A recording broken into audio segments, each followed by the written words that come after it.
নমস্কার, আমার চ্যানেলে তোমাদের সবাইকে স্বাগত। আজকের গল্প ভিত মজবুত, সমরেশ মজুমদার। এখনো এই পরিবারের সদস্য সংখ্যা 18। কাজের লোকেদের ধরলে রোজ 42 জন দুবেলা ভাত, তরকারি, মাছের ঝোল খায়। সপ্তাহে একদিন রবিবার সকালে প্রত্যেকের জন্য লুচি, বেগুন ভাজা এবং তরকারি বরাদ্দ থাকে। অন্যদিন যে যার ঘরে ব্রেকফাস্ট বানিয়ে নেয়। এই ঝামেলা থাকলে অফিসের ভাত ঠিক সময় নামবে না। পাড়ার লোক তো বটেই, 3টি টিভি চ্যানেল এসেছিল অবাক হয়ে। এখনো এই 2006 সালে এত বড় একান্নবর্তী পরিবার কি করে চলছে, কি করে এত লোকের জায়গা হচ্ছে, খেয়েই হচ্ছে না, কাকপক্ষে বসছে কেমন করে। বড় কর্তা ভবতোষ, যার বয়স 75, চোখ বন্ধ করে হাসেন। দূরদৃষ্টি। আমার পিতামহ ভবিষ্যৎ দেখতে পেতেন। খোদ কলকাতার বুকে তখন 15 কাঠা জমি কেনা এমন কোনো সমস্যা ছিল না। কিন্তু তিনি তখনই বাড়ির যে প্ল্যান স্যাংশন করিয়ে রেখেছিলেন, আজ পর্যন্ত আমাদের কোনো সমস্যাই হচ্ছে না। কিরকম? প্রথমে এই বাড়িটা তৈরি হয়েছিল 6টি ঘর নিয়ে, কিন্তু প্ল্যান করা হয়েছিল 24টার, 4 তলা। এখন অবধি আমাদের পরিবারের ইউনিট 5টি। আমরা 4 তলা বানিয়ে নিয়েছি। ইউনিট পিছু 4টে ঘরের পরে যেগুলো খালি থাকছে তাতে অন্য কাজ হয়েও থাকছে, ভবতোষ বললেন। এই যে এত বড় সংসার, খাওয়া দাওয়া, অন্যান্য খরচ, 5টি ইউনিট ঠিক সমানভাবে টাকা দিচ্ছে? কৌতূহলী প্রশ্ন। প্রত্যেক ইউনিটকে 5,000 করে মাসে দিতে হয়, ভবতোষের উত্তর। সারা মাসে 20,000 টাকায় চলে যায় এত বড় পরিবারের খরচ? তা কি যায়? ভবতোষ নির্বিকার। পিতা রোজগার করে যা রেখে গেছেন তাতে সুদ আসে। শেয়ার কিনেছিলেন, তা থেকে ডিভিডেন্ড পাওয়া যায়। তাছাড়া এদিক ওদিক থেকেও কিছু টাকা আয় হয়। সব মিলিয়ে আগামী 50 বছর দিব্যি চলে যাবে আমাদের। পার্সোনাল খরচ ওই 5,000 টাকা দেওয়ার পরে যে যার মতো। 5টা গাড়ি আছে আমাদের, 5 ইউনিটের জন্য। ইএমআই আসে মাসে 6,000 টাকা। 2,000 ইউনিটকে দিতে হয়, বাকি 4,000 ফান্ড থেকে। কেউ যদি আলাদা হতে চায়, গল্পে যেমন যায় ঝগড়া করে আলাদা হয়ে যায়, তাহলে? পাগল! আলাদা হলে 5 গুণ খরচ বেড়ে যাবে। কেউ অত বোকা নয়। এই বাড়িতে এখন বিবাহযোগ্য কোনো মেয়ে নেই। শেষ মেয়েটির বিয়ে হয়ে গেছে 5 বছর আগে। সে ছিল মেজকর্তা সন্তোষের মেয়ে। তারপর শুধুই ছেলে। এই নিয়ে 5 বইয়ের বেশ হাউতাস আছে। ভবতোষের নাতনির বয়স 7। সেই এখন একমাত্র মেয়ে। তাকে নিয়েই সবার স্বাদ আহ্লাদ। সেজ ছেলে প্রিয়তোষের কোনো সন্তান নেই। চতুর্থ মনতোষ বছরাষ্টেক আগে দুর্ঘটনায় মারা গেছেন। তার স্ত্রী এবং সন্তান এখানেই থাকেন। ছোট ছেলে অনুতোষ 3 সন্তানের পিতা, সবাই বিবাহিত এবং পুত্র সন্তানের জনক। লোকে বলে, দেশে যখন মেয়েদের সংখ্যা বেড়ে চলেছে তখন এই বাড়িতে শুধু ছেলেই জন্মাচ্ছে। ছেলে মানে ক্যাপিটাল, আর মেয়ে হওয়া মানে লাইবিলিটি বাড়া। বিয়ে দিতে হাত খালি। কিন্তু যাদের নিয়ে এত কথা, তারা চাইছে মেয়ে আসুক, বাড়িটা শ্রীবৃদ্ধি হবে তাহলে। মনতোষের ছেলে বিশ্বতোষ ছাত্র হিসাবে ভালো ছিল। একবারে চার্টার্ড অ্যাকাউন্টেন্সি করেছে। এখনই বড় ফার্মে চাকরি করছে। বয়স 25-এর নিচে। বাবা নেই বলে এই পরিবারের সবাই ওর প্রতি একটু বেশি স্নেহশীল। বিশ্বতোষের মা শ্রাবণী একটু শান্ত প্রকৃতির। এক দুপুরে তার জায়েরা খাওয়ার টেবিলে বসে কথাটা তুলল। এবার বিশ্বতোষের বিয়ে দেওয়া দরকার। বাড়িতে ওই বয়সের মেয়ে নেই, কিন্তু বাইরে থেকে তো আনা যেতে পারে, নতুবা বউ এলে খাঁখা ভাবটা দূর হয়ে যাবে। শ্রাবণী মাথা নাড়ল। আমি একবার বলেছিলাম, ও রাজি হয়নি।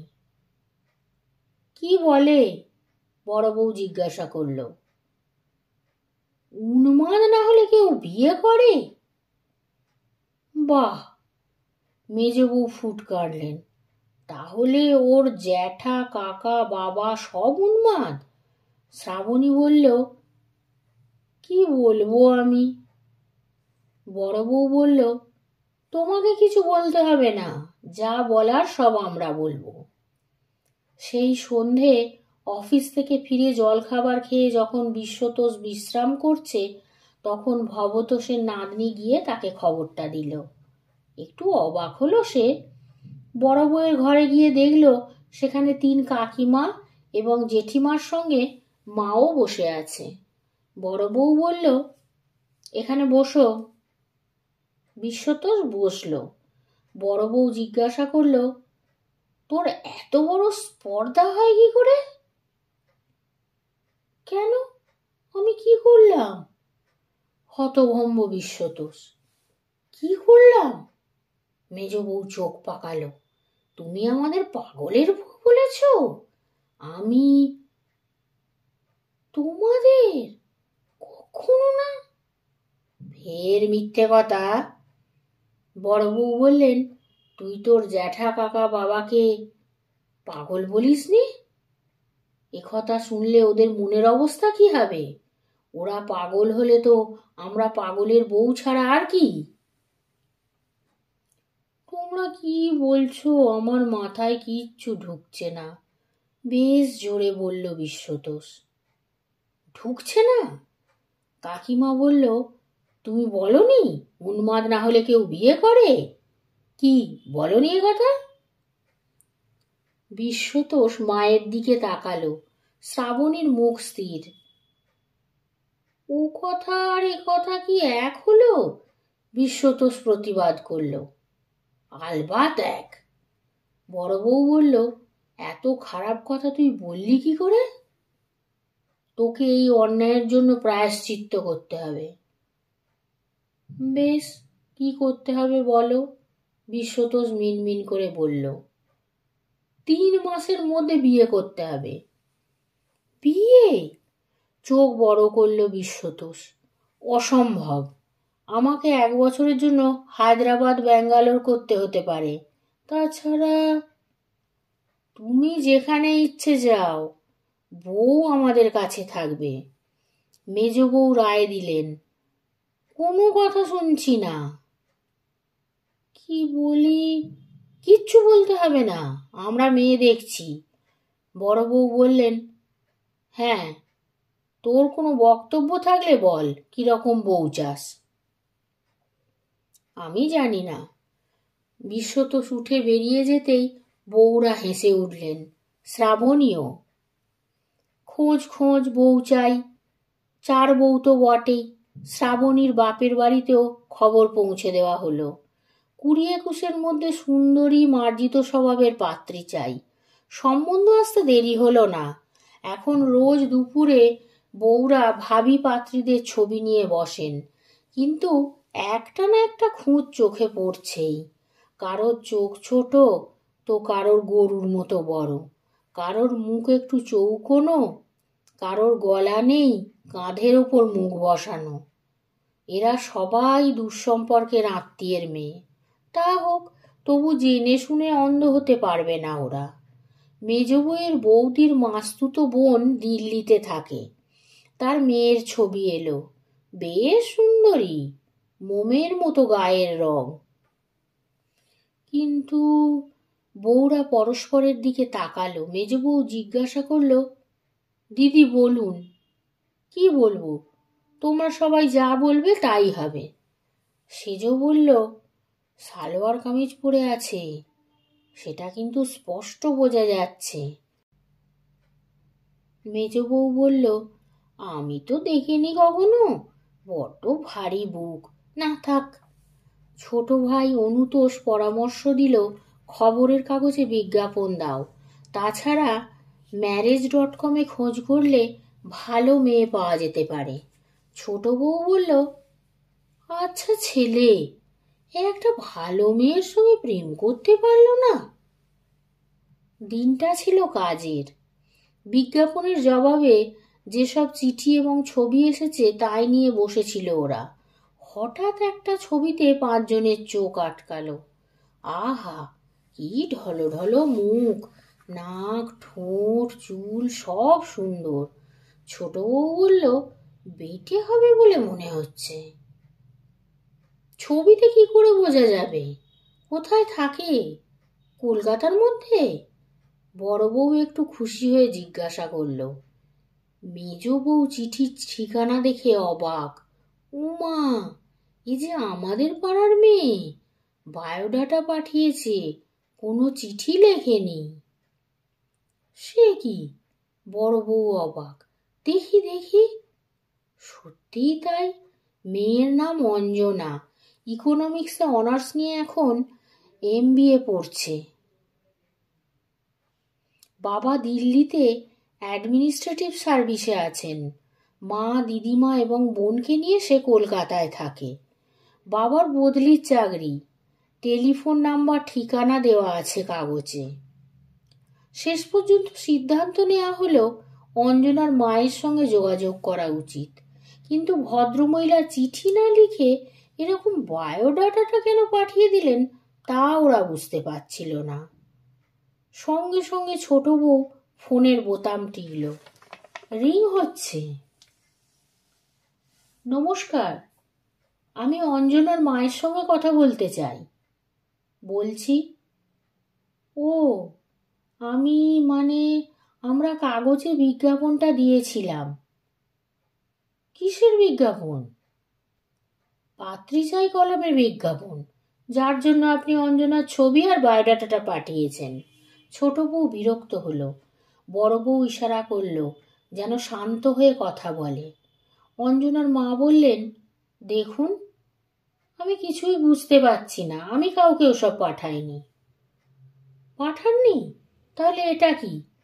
আপনার স্বামী দিল্লিতে থাকেন না? হ্যাঁ। ভদ্রমহিলা অবাক। অ্যাডমিনিস্ট্রেটিভ সার্ভিসে আছেন তো? হ্যাঁ।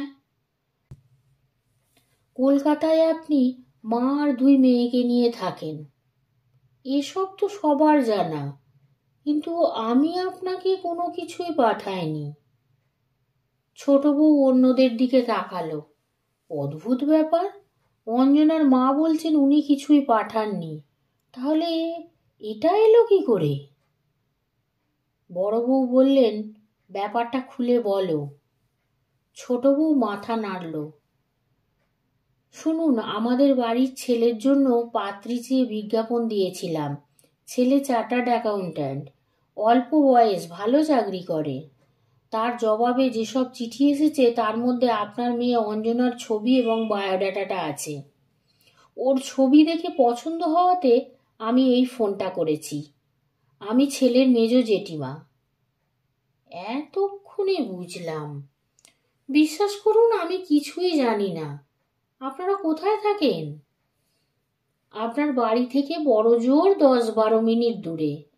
ছোট বউ গর্বের হাসি হাসল। আমাদের বাড়ির কথা সবাই জানে। কেন? একমাত্র একান্নবর্তী বাড়ি। এই সময় এরকম বাড়ি আর খুঁজে পাবেন না। উমা, তাই বলুন, আপনি বিশ্বতোষের জেঠিমা? যেন জিভ কামড়ালো ছোট বউ। সে কি, আপনি বিশ্বতোষকে চেনেন?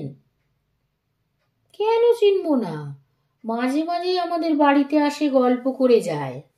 আপনারা ওর 3 জেঠিমা আর 1 কাকিমা, সবাই মায়ের মতন, খুব বলে।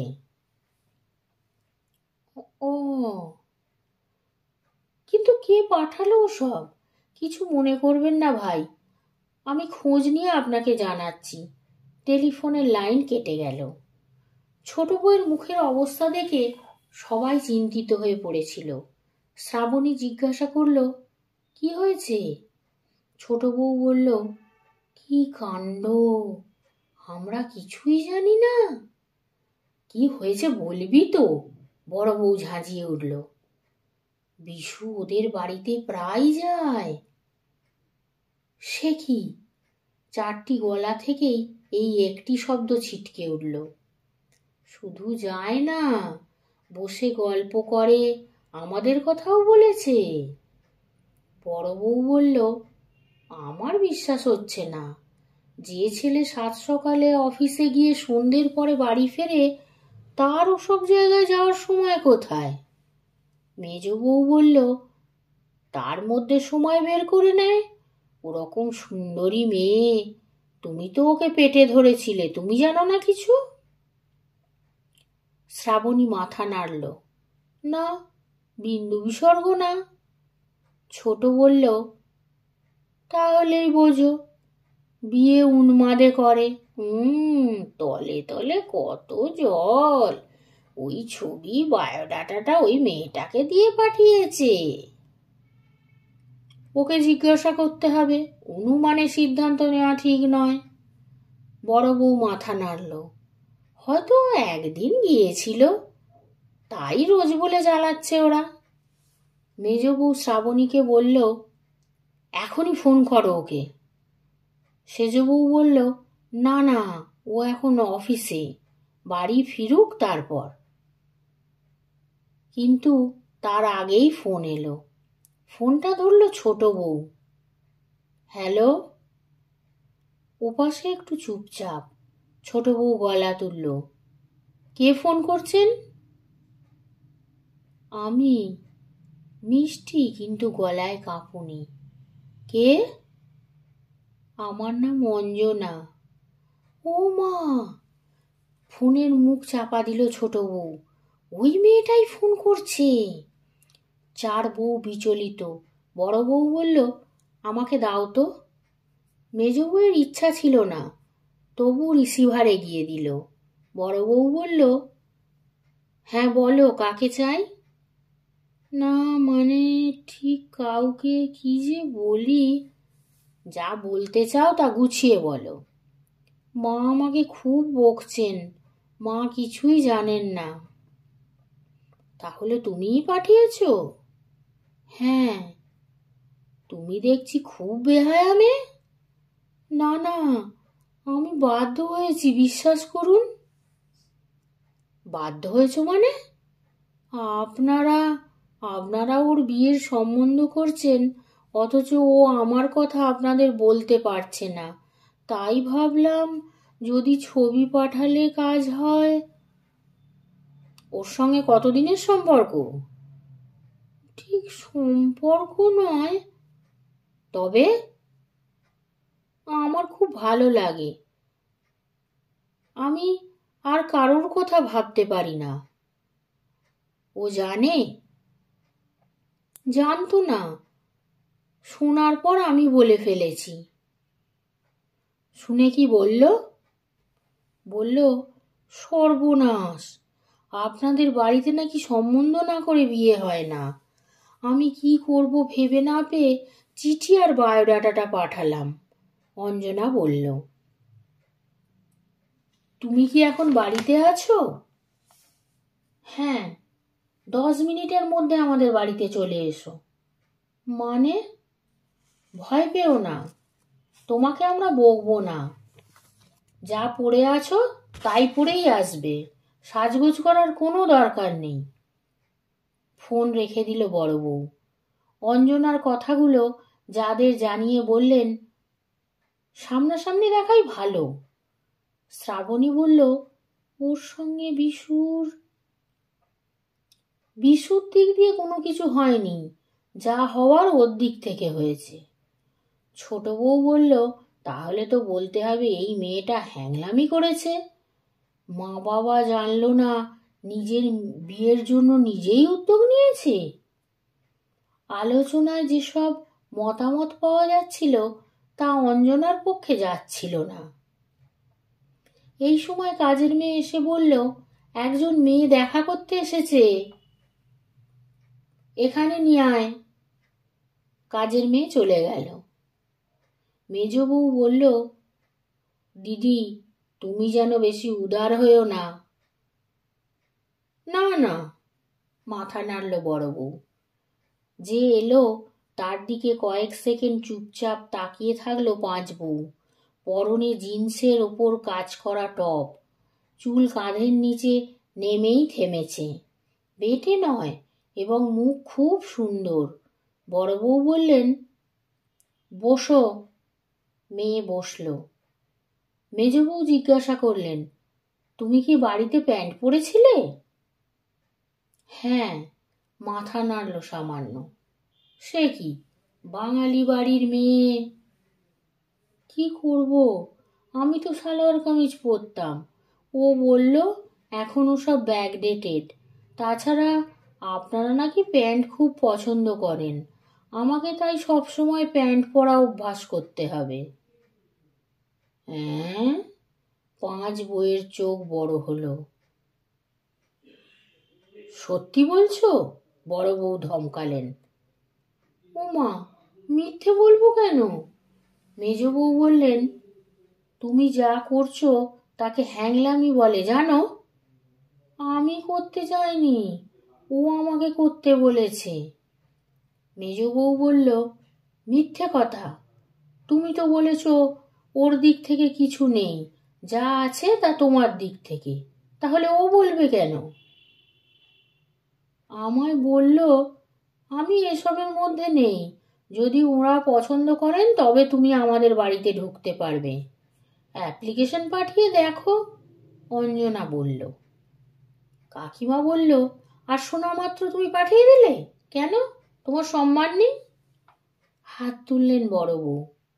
শোনো, আমাদের পরিবার একান্নবর্তী, সবাই মিলে চলি। বিশু আমাদের ছেলে। তুমি যা বলেছ তা যদি সত্যি হয় তাহলে বলবো সে খুব অন্যায় করেছে। তোমাকে উৎসাহ দিচ্ছে অথচ আমাদের কিছু বলেনি। আপনারা রেগে যাবেন তাই। থাক, আর ওর হয়ে সাফাই গাইতে হবে না। হ্যাঁ, ও আমাদের ছেলে, কিন্তু সবাই মিলে তো ওকে পেটে ধরতে পারি না, ধরেছে একজন। এখন বলো তো, আমাদের মধ্যে কে ওর গর্ভধারিণী? বড় বউ জিজ্ঞাসা করলেন। আমার মনে হয়, মুখ নামালো অঞ্জনা। আমাকে যিনি একটাও প্রশ্ন করেননি তিনি বোধহয়।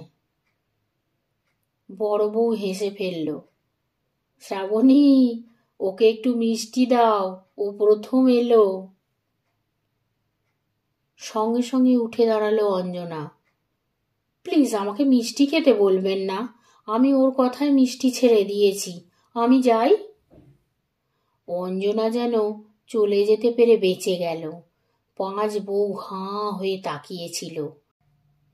তারপরেই পাঁচটি কণ্ঠ থেকে হাসির ফোয়ারা ছিটকে উঠল। দোতলার ঘরে দিবানিদ্রা থেকে উঠে এসে ভবতোষ সেই হাসি শুনতে পেয়ে খুশি হলেন।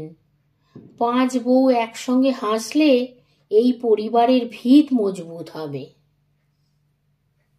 আজকের গল্পটি এখানেই শেষ হলো। তোমরা সবাই দয়া করে আমার চ্যানেলকে লাইক, শেয়ার ও সাবস্ক্রাইব করবে। ধন্যবাদ।